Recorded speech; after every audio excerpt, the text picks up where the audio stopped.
Hello everyone, welcome to the channel. तो यहाँ पे आज मैं डिस्कस करने वाला हूँ जो क्विज है चैप्टर इलेक्ट्रोस्टैटिक्स की, उसके क्वेश्चंस को। क्वेश्चन नंबर 5 काफी देखा जो है सवाल है, एनसीईआरटी में भी ऐसे सवाल दिए हुए हैं, तो देख लीजिए क्या कहते हैं सवाल में। Uniform electric field is created between two parallel plates as shown in figure. The electron enters the field symmetrically between the plates, यानी कि जो इलेक्ट्रॉन है वो इस प्लेट्स के बिल्कुल सिमेट्रिकली जो है प्रोजेक्ट किया जाता है। The length of each plate is L. The angle of deviation of the path as it comes out the field is. तो जैसे ये फील्ड से बाहर आएगा तो आपको बताना है कि अपनी ओरिजिनल डायरेक्शन ऑफ मोशन से कितना ये डेविएट हो जाएगा, और ये एंगल ऑफ डेविएशन आपको यहाँ पे कैलकुलेट करना है।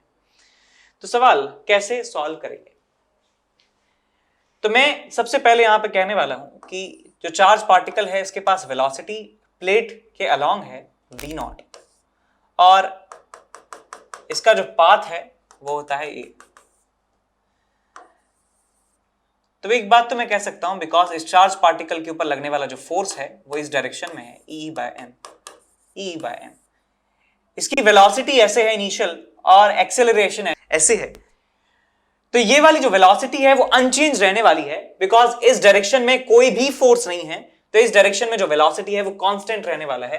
तो यहां वेलोसिटी यदि v0 है तो यहां पर जो नेट वेलोसिटी आएगी उसका हॉरिजॉन्टल कंपोनेंट v0 के बराबर ही होने वाला है। तो यहां पे vx मान लेता हूं इस कंपोनेंट को, इसको मान लेता हूं vy, तो vx की वैल्यू तो होने वाली है v0 के बराबर। अब बारी आती है vy की। ये वाली जो लेंथ l इसने कवर करी है वो कांस्टेंट वेलोसिटी v0 से करी है, तो मैं टाइम निकाल सकता हूं कितने टाइम में यहां से यहां आया है, which is v0 l upon v0। इतने टाइम में यहां से यहां आ चुका है, और उतने ही टाइम में इस एक्सेलरेशन से इसका वेलोसिटी हो जाने वाला है vy is equals to uy which is 0 plus acceleration e by m into time t which is l upon v0। तो हमें वेलोसिटी इन y डायरेक्शन पता चल चुका है, हमें x डायरेक्शन में वेलोसिटी पता चल चुका है, तो मैं यहाँ पे एंगल निकाल सकता हूं कैसे। तो यहाँ पे tan थीटा की वैल्यू आपको मिल जाने वाली है, tan theta is equal to vy divided by vx। vy कितना हो जाएगा आपके पास, e capital E l upon m v0, और डिवाइडेड बाय कितना हो जाएगा बेटा, ये l upon v0, L upon v0। नहीं सॉरी, ये vx है तो यहाँ पे सिर्फ और सिर्फ v0 आएगा। तो आपको यहाँ पे मिल जाता है e l upon m v0 square. ये tan थीटा की वैल्यू हमें यहाँ से मिल जाती है। tan theta is equal to e l upon m v0 square, e l upon m v0 square tan inverse. तो बी ऑप्शन आप यहाँ पे टिक कर सकते हैं। ठीक बात। Hello my dear students, I am Neeraj Kumar Chaudhary your physics teacher. बच्चों, एक बहुत ही इंपॉर्टेंट इन्फॉर्मेशन लेके आया हूं अगेन आपके लिए। Unacademy champions league is back again. फिर से अनअकैडमी चैंपियंस लीग का टेस्ट हो रहा है, जो कि 14th and 21st of November को होगा ग्रुप स्टेज पे, जिसमें 25 क्वेश्चन होंगे और 1 घंटे का एग्जाम होगा, 1 से 2 PM होगा। ठीक है बच्चों, और फाइनल्स होगा 28 नवंबर को, जिसमें 75 क्वेश्चन होंगे और 3 आवर्स का होगा, जो कि 1 to 4 PM होगा। और इसमें बच्चों बहुत अच्छे अच्छे अवार्ड्स हैं, ठीक है ना, ये आप जानते ही हो बहुत अच्छे तरीके से। 5 CR तक के आप इसमें अवार्ड्स जीत सकते हो, इतना बड़ा पूल है, तो चांसेस बहुत ज्यादा है। ठीक है बच्चों, और अगर इसमें आप अच्छी रैंक लाते हो ग्रुप स्टेज में, तो 1 से 10 पे आपको 20,000 का प्राइस है, और 100% स्कॉलरशिप है, यानी कि कोई भी सब्सक्रिप्शन लेते हो 100% ऑफ। ठीक है ना, 11 to 30 की रैंक आती है तो 10,000 और 50% इस पे ऑफ, और बाकी का भी आप देख सकते हो। और अगर आप फाइनल में रैंक लेके आते हो तो आपको 1 लाख का कैश प्राइज है और 100% स्कॉलरशिप है। ठीक है ना, ऊपर के टॉप 10 रैंकर्स को, यानी कि 1 से लेके 10 तक 100% स्कॉलरशिप है, और रैंक 1 को 1 लाख, 2 और 3 को 60, और 4 और 10 को 50,000 तक के प्राइस हैं। ठीक है बच्चों, तो बहुत ही बेहतरीन मौका है अच्छे अच्छे प्राइजेस जीतने का। ठीक है बच्चों, और ये है स्पेशल प्राइज वीक, यानी कि ये जो हफ्ता चल रहा है, अगर इस वीक में आप सब्सक्रिप्शन लेते हो तो आपको बहुत बड़ा डिस्काउंट मिल रहा है। ठीक है ना, 10 + 10 यानी कि 20% का, अप्रोक्सीमेटली 20% का डिस्काउंट मिल रहा है, आप अगर इस स्पेशल वीक में सब्सक्रिप्शन लेते हो तो। ठीक है ना, किस तरीके से, अगर आप आइकॉनिक का सब्सक्रिप्शन लेते हो, और तो मान लीजिए 1 लाख का अगर आपकी फीस है, तो आपको बस 81,000 का पड़ेगा वो, यानी कि पूरे 19,000 के अप्रोक्सीमेटली 20% का आपको फायदा है।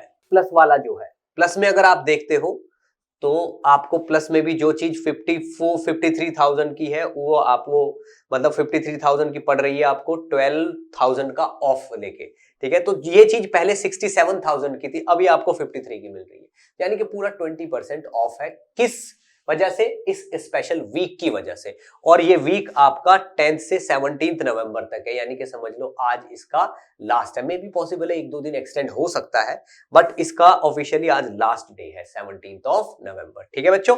नेक्स्ट देखिए, all star crash course batch, ठीक है ना, 11th क्लास के स्टूडेंट्स के लिए, ठीक है ना, एक क्रैश कोर्स लॉन्च किया जा रहा है, ठीक है ना, 17 नवंबर से, ठीक है ना। 11th का सिलेबस 4 महीने में पूरा कर दिया जाएगा और जितने भी स्टार एजुकेटर हैं अनअकैडमी पे वो सब लोग इसमें आपको कुछ कुछ चैप्टर पढ़ाएंगे, ठीक है ना। ये देखिए सारे के सारे टॉप टीचर्स हैं, ये सब आपको कुछ कुछ पोर्शन पढ़ाएंगे और 11th का पूरा सिलेबस 4 महीने में कर देंगे पूरा, ठीक है ना। तो ये आपके लिए बहुत ही बेहतरीन मौका है। अगर आप किसी तरीके से कहीं पे चूक गए हैं कोई बैच ज्वाइन करने में, ठीक है, तो आप इससे भी अपना काम कर सकते हैं, ताकि 12th क्लास में आते आते आप में और किसी रेगुलर स्टूडेंट में कोई डिफरेंस ना बचे, ठीक है बच्चों। और इसके बाद आता है ये IIT JEE मेगा कॉम्बैट। ये इंटीजर क्वेश्चंस का कॉम्बैट है, स्पेशली इंटीजर क्वेश्चंस का, ठीक है ना, जो कि 21 नवंबर को सुबह 11 बजे होगा। 60 मिनट्स में 21 इंटीजर क्वेश्चन होंगे, ठीक है ना। और ये लेटेस्ट IIT JEE पैटर्न पे बेस्ड है। अगर आप इसमें बहुत अच्छा करते हो तो टॉप 50 रैंकर्स को और 500 लकी पार्टिसिपेंट्स को बहुत अच्छे अच्छे सरप्राइज गिफ्ट मिलने वाले हैं। आप देखिए इसमें आईपैड मिनी है, सैमसंग टैब है, फिटबिट स्मार्ट वॉच है और ये JBL के हेडफोन्स हैं और Amazon के वाउचर्स हैं, ठीक है बच्चों। तो जितनी जल्दी हो सके उतनी जल्दी इसके लिए एनरोल कर दीजिए और मेरी तरफ से बेस्ट ऑफ लक। सवाल है हमारे पास क्वेश्चन नंबर 6। क्वेश्चन नंबर 6 में कहा गया है the electric field E is equal to E0 Y into J cap. E0 एक कांस्टेंट है, Y is the Y coordinate and J cap is the unit vector along which this field exists act in space which an imaginary cylinder of radius r and length L is placed with its curved surface parallel to y axis. The charge inside the volume of cylinder is equal to। तो हमें एक particular charge distribution के अंदर के ऊपर total charge बताना है कितना होगा। तो हमें समझ में आ रहा है कि हमें इलेक्ट्रिक फील्ड दिया है, हमें शेप दिया हुआ है और हमें चार्ज के बारे में पूछा गया है। तो गॉस लॉ दिमाग में आना चाहिए कि गॉस लॉ यहां पे हम इस्तेमाल कर सकते हैं। तो एक बार मैं डायग्राम बना देता हूं किस तरीके से सवाल कहा गया है। तो ये मैं मान लेता हूं कि यहां पे कोऑर्डिनेट एक्सिस है, ये y एक्सिस है, ये x एक्सिस है। क्वेश्चन में कहा है कि ये y एक्सिस के अलोंग इसका जो कर्व सरफेस है वो होता है। तो इसका मतलब ये जो सिलेंडर है इस तरीके से यहां पे है। तो मैं बिल्कुल जनरल यहां पे अजम्पशन ले रहा हूं कि जो ये इसका बॉटम वाला जो फेस है वो यहां से लेट्स से कोई भी डिस्टेंस मान लीजिए y0 मान लीजिए डिस्टेंस पे है, इसकी जो लेंथ है वो L के बराबर है। तो मैं इनके y कोऑर्डिनेट्स बता सकता हूं, तो ये वाला जो प्लेन है इसका कोऑर्डिनेट हो जाएगा y is equal to y0 और इस वाले प्लेन का जो कोऑर्डिनेट है वो हो जाएगा हमारे पास y is equal to L plus y0। Electric field की जो वैल्यू है वो किसके बराबर है? E0 y j कैप के बराबर। तो बेटा यहाँ पे जो इलेक्ट्रिक फील्ड होगा,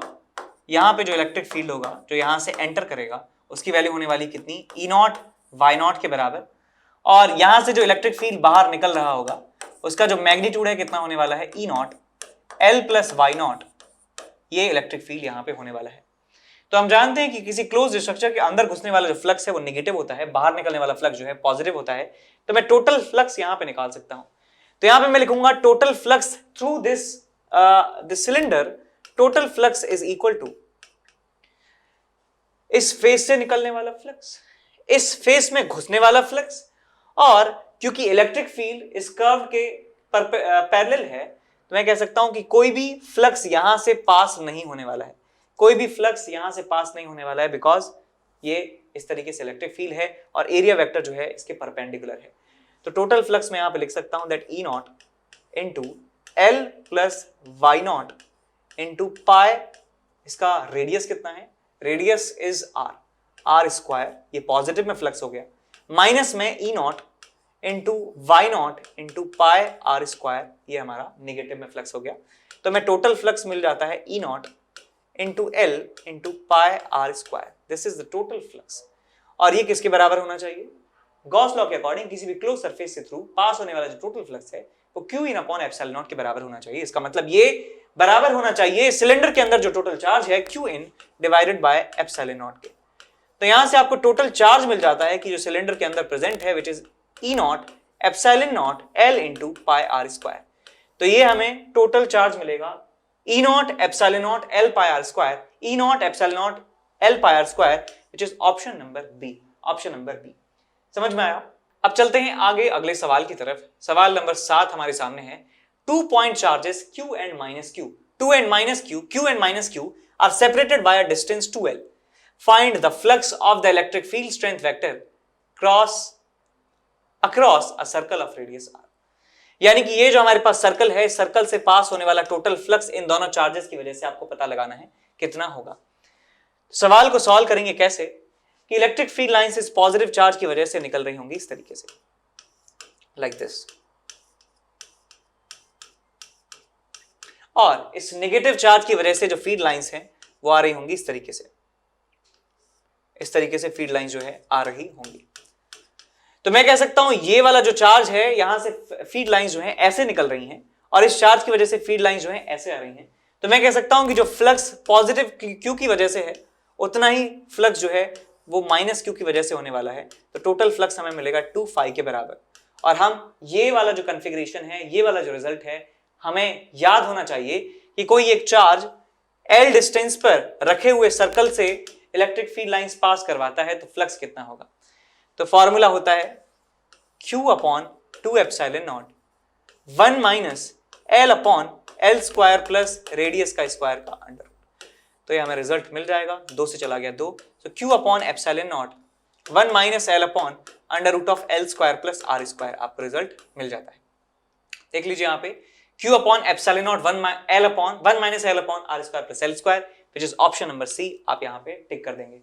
आगे चलते हैं क्वेश्चन नंबर 8 की तरफ। क्वेश्चन नंबर 8 आपसे कहता है a point charge Q is located at the centre of a thin ring of radius R and uniformly distributed charge minus Q. Find the magnitude of electric field strength vector at that point lying on the axis of the ring and distance x from the center and given that x is greater than capital R. तो सवाल के according एक हमारे पास ring दी हुई है और ring के ऊपर जो टोटल चार्ज है माइनस क्यू है और इसका रेडियस जो है कैपिटल आर है। इसके सेंटर पर प्लस क्यू के बराबर चार्ज रखा हुआ है और इसके सेंटर से यानी कि एक्सिस पर डिस्टेंस x दूरी पर एक पॉइंट है जिसके ऊपर हमें टोटल इलेक्ट्रिक फील्ड निकालना है। तो टोटल इलेक्ट्रिक फील्ड क्या होगा? Electric field due to point charge and electric field due to ring, इन दोनों इलेक्ट्रिक फील्ड्स का जो वेक्टर समीशन है वही हमारे पास टोटल इलेक्ट्रिक फील्ड होने वाला है। अब यहां पे निकाल लेते हैं। चार्ज की वजह से जो इलेक्ट्रिक फील्ड होगा वो होगा KQ अपॉन एक्स स्क्वायर और रिंग की वजह से जो इलेक्ट्रिक फील्ड होगा that will be KQX upon R square plus x square raise to the power 3/2। तो ये टोटल इलेक्ट्रिक फील्ड यहां पे होने वाला है। तो यहां से आप क्या कर सकते हैं कि एक्स स्क्वायर को कॉमन ले लीजिए। ऐसा क्यों कर रहे हैं? बिकॉज यहां पे ये जो एक्सप्रेशन दिया है, ये जो आपके पास कंडीशन दी है x is greater than capital R, तो मैं इन ऑप्शंस को देखकर मैं इस गंदे से एक्सप्रेशन को सिंप्लीफाई करना चाहता हूं। तो मेरे पास एक तरीका तो ये है, एक अप्रोच मेरे पास ये है कि मैं यहां पे बाइनोमियल्स एक्सपेंशन का इस्तेमाल करूं। तो आई होप उससे ये थोड़ा सा सिंप्लीफाई हो जाए। यदि उससे नहीं होगा तो हम कुछ और ट्राई करेंगे, लेकिन जो सबसे क्लोजेस्ट, सबसे रेलेवेंट जो अप्रोच हमें दिखाई दे रही है, हमें समझ में आ रही है, वो है कि बाइनोमियल एक्सपेंशन का इस्तेमाल करें। तो यहाँ पे KQ अपॉन एक्स स्क्वायर यहाँ पे है ही, यहाँ पे KQ अपॉन एक्स स्क्वायर को नीचे से कॉमन लेंगे तो आपको मिलेगा RX³ बाहर निकल जाएगा और यहाँ पे x है ही, तो R square upon x square plus 1 raise to the power 3/2 आपको यहाँ पे रिजल्ट मिलेगा। KQ x से यहाँ पे पावर 2 बचती है, एक्स स्क्वायर बचा और आपको मिलेगा 1 माइनस 1 अपॉन, इसको ऊपर ले जाइए, 1 upon R square plus x square raise to the power minus 3/2। तो इसे आप लिख सकते हैं 1 माइनस प्लस हो जाएगा ये 3/2 R square by x square, तो यह आ जाएगा आपके पास KQ अपॉन एक्स स्क्वायर। तो यहाँ पे इसे आप सॉल्व कर लीजिए। यहाँ पे 1 है, यहाँ पे -1 है, तो आपको मिल जाएगा that K which is 1 upon 4 pi epsilon not और यहाँ पे बचेगा Q, नीचे बचेगा एक्स स्क्वायर, ऊपर बचेगा 3/2 और यहाँ पे R square by x square. तो यहां पे बेटा आपको मिलेगा 3/8 Q R square upon pi epsilon naught x raise to the power 4। So 3/8 Q R square upon pi epsilon naught x की पावर 4। 3/8 3/8 3/8 यानी कि पहला ऑप्शन जो है यहां पे मैच कर रहा है, तो 8 का जो फर्स्ट ऑप्शन है इसे आप टिक कर सकते हैं। आगे चलते हैं सवाल नंबर 9 की तरफ। सवाल नंबर 9 कहता है a very long uniformly charge thread, बहुत ज्यादा लॉन्ग है, यूनिफॉर्मली चार्ज है, एक थ्रेड है यानी कि एक वायर है, oriented along the axis of a circle of radius R, एक रिंग के एक्सिस के अलोंग ये लेटा हुआ है, rest on it centre with one of it ends, यानी कि एक एंड जो है इस वायर का वो इसके सेंटर पर स्थित है, सिचुएटेड है। The charge of the thread per unit length is equal to L, यानी कि जो लीनियर चार्ज डेंसिटी है वो लैम्डा के बराबर है। तो हमें फ्लक्स बताना है इलेक्ट्रिक फील्ड का इस सर्कल के एरिया के थ्रू। तो यहां पे आप देख सकते हैं कि हमारे पास एक सर्कल है जिसका रेडियस जो है आर के बराबर है। एक सेमी इनफाइनाइट वायर की बात की यहां पे की जा रही है, सेमी इनफाइनाइट वायर जिसका एक एंड तो यहां है और दूसरा वाला जो एंड है वो इनफाइनाइट पर प्रेजेंट है। तो मैं एक बात जानता हूं कि एक सेमी इनफाइनाइट वायर की वजह से जो इलेक्ट्रिक फील्ड होता है, देखिए यहां पे आपके पास एक सेमी इनफाइनाइट वायर है और यहां पर हम इलेक्ट्रिक फील्ड देखना चाहते हैं। तो इलेक्ट्रिक फील्ड के दो कंपोनेंट्स आते हैं, एक कंपोनेंट होता है ऐसे, एक कंपोनेंट होता है ऐसे, ये होता है k लैम्डा बाय r और ये होता है k lambda bye r distance पर, ठीक है, एक इस तरफ और एक इस तरफ, दो कंपोनेंट्स हमें यहां पर मिलते हैं इलेक्ट्रिक फील्ड के। तो यदि मैं एक छोटा सा एलिमेंट यहां पे लेता हूं, बिकॉज इस वायर से डिस्टेंस हर एक पार्ट के अलग अलग है, तो हर जगह इलेक्ट्रिक फील्ड अलग अलग होने वाला है। तो मैं एक छोटे से एलिमेंट की बात करूं जो इस x डिस्टेंस पर है और जिसका विड्थ है dx के बराबर, तो इस वाले पार्ट पर इलेक्ट्रिक फील्ड एक होगा k लैम्डा बाय x और एक इलेक्ट्रिक फील्ड होगा k लैम्डा बाय x। ऐसे ही हर एक पार्ट पर नीचे की तरफ k लैम्डा बाय x और यहाँ पे k लैम्डा बाय x। तो ऐसे ही k लैम्डा बाय x नीचे की तरफ इलेक्ट्रिक फील्ड पास हो रहा होगा और एक electric field radially outward direction में पास हो रहा होगा। तो मैं यहाँ पे कह सकता हूं कि जो फ्लक्स में कंट्रीब्यूट करेगा वो होगा डाउनवर्ड डायरेक्शन में जो इलेक्ट्रिक फील्ड है। तो छोटा सा फ्लक्स इस छोटे से एलिमेंट के थ्रू मैं कह सकता हूं कितना होगा, k lambda divided by x, ये हो गया इलेक्ट्रिक फील्ड इनटू एरिया 2 पाई x इनटू dx। तो यहाँ x से x कैंसिल आउट हो गया, इंटीग्रेट कर रही है दोनों तरफ और x की वैल्यू 0 से लेके x equal to capital R तक इसे इंटीग्रेट कर दिया जाएगा तो हमें टोटल फ्लक्स मिल जाता है। Total flux phi is equal to k lambda और यहाँ पे आ जाएगा 2 पाई और यहाँ पे आ जाएगा r। k को लिख सकता हूं मैं 1/4 पाई epsilon not. So 1/4 pi epsilon not, यहाँ पे है लैम्डा, यहाँ पे है 2 पाई कैपिटल R। तो पाई से गया पाई, 2 से गया 2, आपको मिल जाता है यहाँ पे lambda into r divided by 2 epsilon not. So lambda r upon 2 epsilon not हमारा आंसर मिल जाता है, lambda r upon 2 epsilon not which is option number D. ठीक, क्वेश्चन नंबर 10 यहाँ पे डिस्कस कर रहे हैं। सवाल आपसे कहता है find the potential phi at the edge of a thin disk of radius r carrying the uniformly distributed charge with surface charge density sigma। तो एक यूनिफॉर्मली चार्ज डिस्क है, उसकी एज पर हमें पोटेंशियल निकालना है। तो हम अब तक डिस्क के एक्सिस पर किसी भी पॉइंट पर हम देख चुके हैं कितना पोटेंशियल होता है, कितना इलेक्ट्रिक फील्ड होता है, लेकिन यहाँ पर बहुत समय के बाद, शायद आप लोगों ने सवाल ना किया हो पहले, तो हमें एज पर पूछा गया है कितना पोटेंशियल होगा। तो सवाल को देखिए किस तरीके से सॉल्व किया जाएगा। तो यहां मैं मान लेता हूं कि एक डिस्क है, इस डिस्क का चार्ज डेंसिटी है सिग्मा और इसका रेडियस जो है कैपिटल R के बराबर है। चार्ज यहां पर डिस्ट्रीब्यूटेड है यूनिफॉर्मली।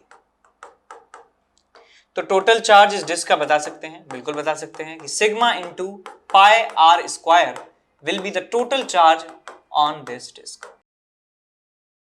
तो यदि मैं मान लेता हूं कि एक एलिमेंट है हमारे पास, एक एलिमेंट है कुछ इस तरीके से, एलिमेंट यहां पे एक ले लेता हूं, बिकॉज डिस्क की वजह से फॉर्मूला मुझे पता नहीं, तो मैं सोच रहा हूं कि क्या मैं एक रिंग मान सकता हूं और रिंग की वजह से किसी पॉइंट पर पोटेंशियल निकाल सकता हूं या नहीं।